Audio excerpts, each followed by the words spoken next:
Hello friends, आज हम बात करने जा रहे हैं कार्बोहाइड्रेट। जो अपना टॉपिक चल रहा था उसी के बारे में। कार्बोहाइड्रेट की डेफिनेशन हो गई थी, आज हम बात करेंगे उसी से रिलेटेड, उसी के अदर टॉपिक पर बात करेंगे। उसके अंदर कार्बोहाइड्रेट के अंदर ग्लूकोज हुआ था, अपन ने पढ़ा था, उसका फॉर्मूला पढ़ा था। ग्लूकोज क्या होता है, कहाँ पाया जाता है, ये अपन ने देख लिया था। कार्बोहाइड्रेट की डेफिनेशन देख ली, कार्बोहाइड्रेट के टाइप्स देख लिए। अब आज बात करेंगे ग्लूकोज की। तो ग्लूकोज होता क्या है देखते हैं। ग्लूकोज क्या होता है, ग्लूकोज का फॉर्मूला आपने देखा होगा, C6H12O6 होता है ग्लूकोज का फॉर्मूला, जिसमें क्या होता है, एल्डिहाइड ग्रुप प्रेजेंट होता है। और फ्रक्टोज में आपने क्या बताया था, क्या प्रेजेंट होता है, कीटोन ग्रुप प्रेजेंट होता है। ठीक है, अब अपन देखते हैं ग्लूकोज। ग्लूकोज की डेफिनेशन क्या होती है, आइए देखते हैं। यह है सबसे महत्वपूर्ण और प्रचुर मात्रा में पाया जाने वाला मोनोसेकेराइड है। अपन ने मोनोसेकेराइड और डाइसेकेराइड पढ़ा था। मोनोसेकेराइड क्या होती है, एक सिंगल यूनिट होती है कार्बोहाइड्रेट की। यह अधिकांश जैविक क्रियाओं में भाग लेता है। जो जैविक क्रियाएं होती है उनमें भाग लेता है। अपनी बॉडी के अंदर ग्लूकोज एनर्जी प्रोवाइड करवाता है, काफ़ी जो वर्क होता है वो कंप्लीट करता है। तो आगे देखते हैं एग्जाम्पल, स्टार्च, ग्लूकेगॉन और सेलुलोज। ग्लूकोज कहाँ पाया जाता है, स्टार्च में पाया जाता है, ग्लूकोज में ये ग्लूकेगॉन में पाया जाता है और सेलुलोज में पाया जाता है। नेक्स्ट देखते हैं ग्लूकोज 6 कार्बन युक्त एल्डोहेक्सोज शुगर है। कौन सी शुगर है, एल्डोहेक्सोज शुगर है।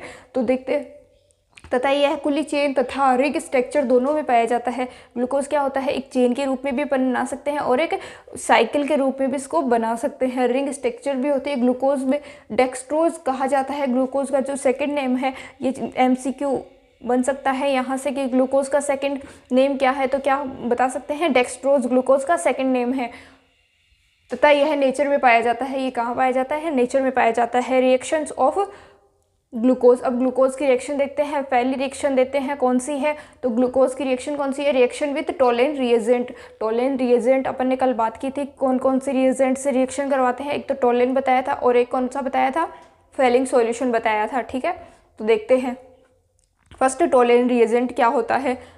ग्लूकोज मुख्यतः हेमी एसिटल, कल अपन ने इसका जो फॉर्मूला बताया था वो बता दिया था कि एल्डिहाइड प्रेजेंट होगा तो एसिटल बोल देंगे, हेमी एसिटल।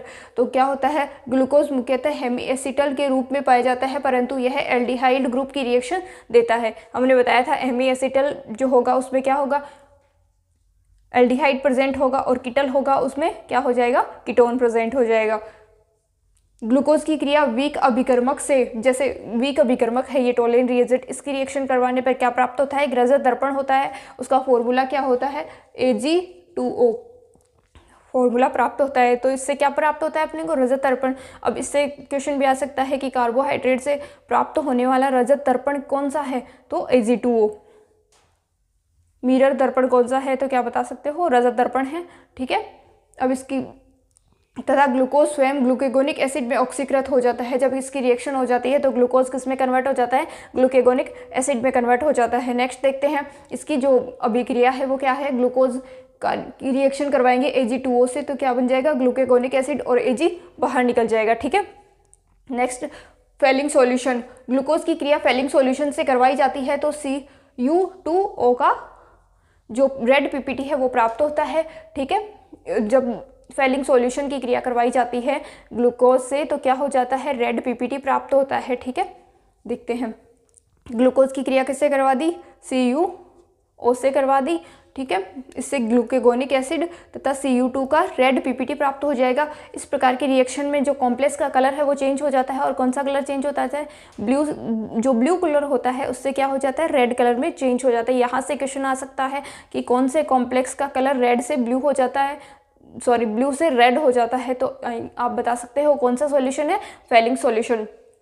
ठीक है, नेक्स्ट देखते हैं बेंडिक्ट रिएजेंट। 3 रिएजेंट बताए थे, 2 की अपन बात कर चुके हैं, तीसरे की है जो मेन इंपॉर्टेंट है वो ये तीनों ही हैं। ठीक है, यहाँ से क्वेश्चन आ सकता है, reaction with Benedict reagent, glucose Benedict reagent.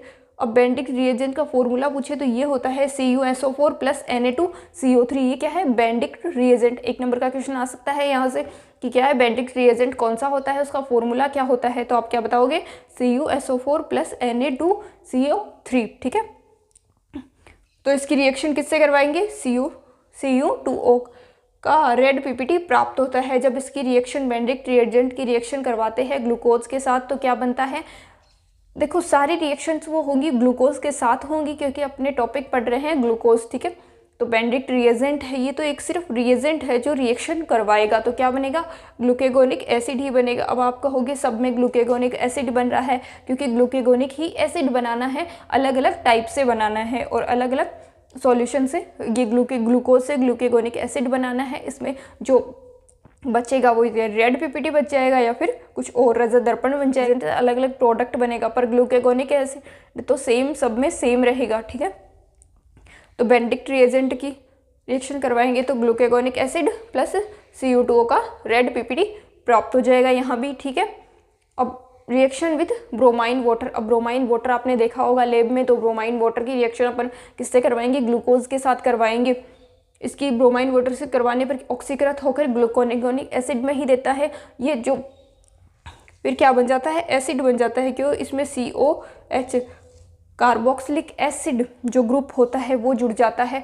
पहले ये क्या था, नॉर्मल एल्डिहाइड ग्रुप, और फिर अब किस में चेंज हो गया, कार्बोक्सिलिक एसिड में चेंज हो गया। अब नेक्स्ट अपन देखते हैं अपना फिफ्थ टॉपिक, तो फिफ्थ रिएक्शन देखते हैं। फिफ्थ रिएक्शन में होगा क्या, ग्लूकोज की क्रिया प्रबल ऑक्सीकारक अभिकर्मक के साथ करवाते हैं तो नाइट्रिक एसिड, ये किसका फॉर्मूला है, नाइट्रिक एसिड का फॉर्मूला है। नाइट्रिक एसिड से रिएक्शन करवाते हैं तो दोनों अंतिम सिरे ऑक्सीकृत होकर क्या देते हैं, COOH समूह देते हैं, ठीक है।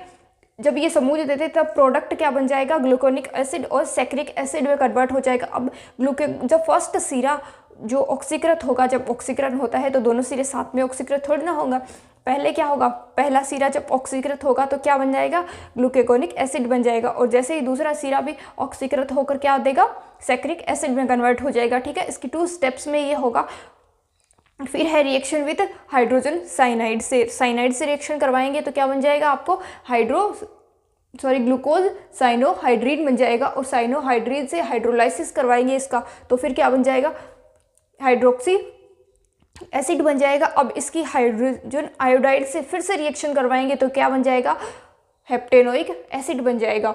नेक्स्ट है रिएक्शन विद एल्किल ग्रुप से रिएक्शन करवाएंगे, एल्काइल ग्रुप से रिएक्शन करवाएंगे तो वीक बेस का सॉल्यूशन के साथ गर्म करने पर क्या बन जाता है, डी ग्लूकोज और डी मैनोज तथा डी फ्रक्टोज। ये जो ग्लूकोज है वो पुनः विन्यासित होकर क्या बना देगा, आपके डी ग्लूकोज, डी मैनोज और डी फ्रक्टोज में चेंज हो जाएगा, ठीक है। फिर है रिएक्शन विद कंसंट्रेशन HCl। अब HCl की रिएक्शन करवाएंगे, किससे करवाएंगे, ग्लूकोज से करवाएंगे। तो सांद्र HCl की रिएक्शन जब होती है तो 5 हाइड्रोक्सी मेथिल प्रोफ्यूरल, जो ये परफ्यूरल प्राप्त होता है तो पुनः HCl के सांद्र क्रिया करके क्या बना देंगे। अब जब HCl की दोबारा से क्रिया होगी, इसमें भी 2 स्टेप्स में होगी। पहले तो जब ग्लूकोज से रिएक्शन करवाएंगे तो क्या बनेगा, HCl से रिएक्शन करवाने पर पहले 5 हाइड्रोक्सी मेथिल परफ्यूरल बनेगा, और जब दोबारा रिएक्शन करवाएंगे तो क्या बन जाएगा, ल्यूवेनोइक एसिड बन जाएगा, ठीक है। इसकी भी 2 स्टेप्स में रिएक्शन